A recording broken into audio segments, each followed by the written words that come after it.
Hello, and welcome to this short video where I'll be showing you what's new in the online asset management solution Hector. What I want to show you specifically in this video is found within the settings operations section. And what we'll be looking at is the purchase orders.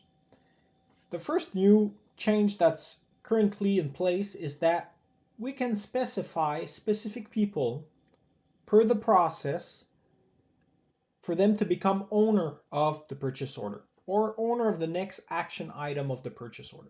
So for example, here, I've set up two users. One is responsible to create or send new purchase orders to vendors. So this would typically be a buyer role within your organization. And I have a second user set up to perform the receiving of the goods to the organization from the vendor.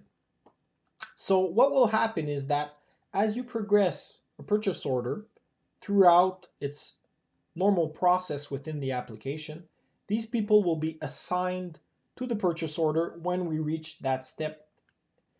And I can also notify them by email that they've become an owner of a purchase order by checking the status change. If we leave the field blank, Hector will leave the current owner as being the person responsible for the next action. The second thing I want to show you guys is a new column display name and order view that is available within the application that will allow you to set up specific views for both the grid display and the form display for departments, groups, or roles in your organization.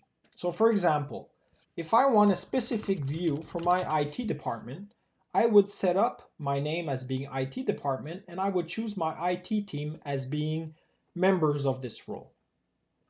And what I can see here is that 29 people in my environment belong to the IT department, so they will be assigned this new view whenever they use Hector and navigate to the purchase order section.